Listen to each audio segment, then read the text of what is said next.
Break के बाद एक बार फिर आप सभी दर्शकों का स्वागत है समय चक्र में। और चलिए अब बढ़ते हैं आगे और जानते हैं केमद्रुम दोष के बारे में कल्पेश जी से।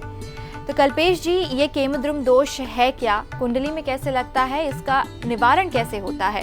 और ऐसा कहा जाता है कि चंद्र से कुछ रिलेटेड है ये दोष, तो इस बारे में आप हमें बताइए। ठीक है, तो आज हम बात करेंगे केमद्रुम दोष के बारे में।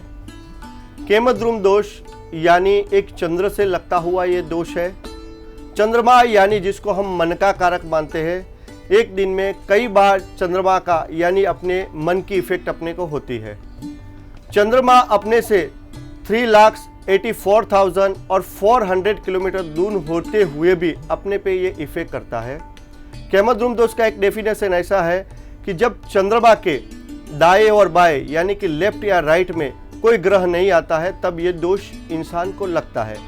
मेष लग्न से लेके मीन लग्न की कोई भी कुंडली आप लेते हो, उसमें कहीं भी चंद्रमा जब बैठता है तो उसके राइट या लेफ्ट में यानी कि समझो आपका दूसरे हाउस में यदि चंद्रमा बैठा हुआ है तो फर्स्ट हाउस और थर्ड हाउस, ये दो स्थान के अंदर चंद्रमा से कोई ग्रह दूसरा न हो, इनमें राहु केतु को छोड़ देना है। राहु केतु वो छाया है, वो नहीं माने जाएंगे, तब ये आपको केमद्रुम दोष लगता है।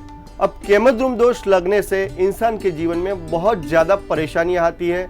चंद्र अकेला हो जाता है, इंसान को किसी के सपोर्ट की ज़रूरत होती है लेकिन उसको सपोर्ट मिलता नहीं है, और माना जाता है कि वो राजा में से रंक और करोड़पति में से रोडपति हुई भी देखता हुआ दिखाई देता है। ये केमद्रुम दोष में बहुत ध्यान रखना है कि केमद्रुम दोष जीवन में इंसान को अकेलापन ज़्यादा देता है। यदि उसकी शादी भी हो जाती है तो भी अकेला बैठा रहता है।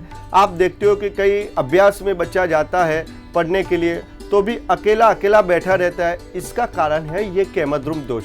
केमद्रुम दोष किसी के साथ घुल मिलने का स्वभाव नहीं देता है। वो जातक वो अपने आप से रूठा हुआ रहता है, अपनी मनमानी कई बार करता है और वो अपना बहुत सारा कीमती वक्त गुमा देता है।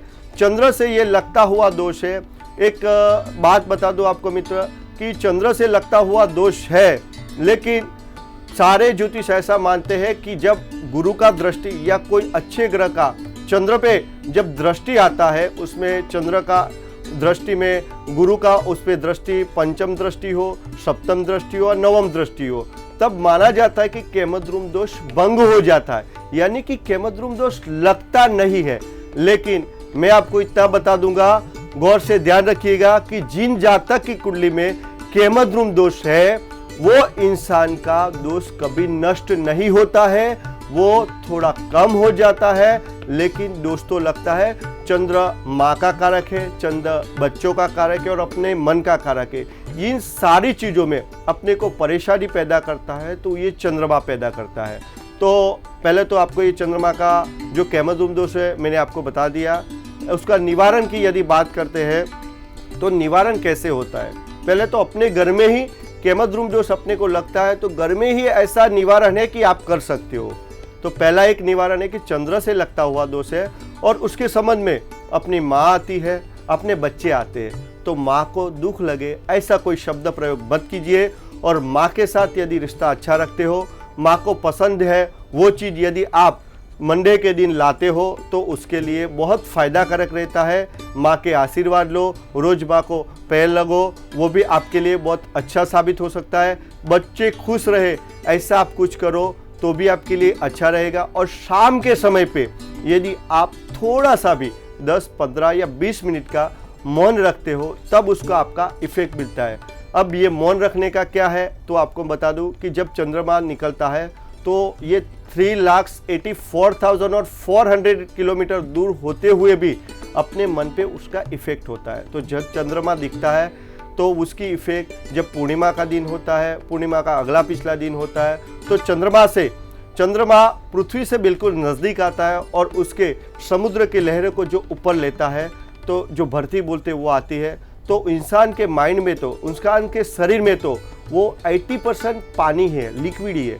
तो इतने बड़े समुद्र पे इनका इस असर होता है तो अपने पे क्यों नहीं होगा।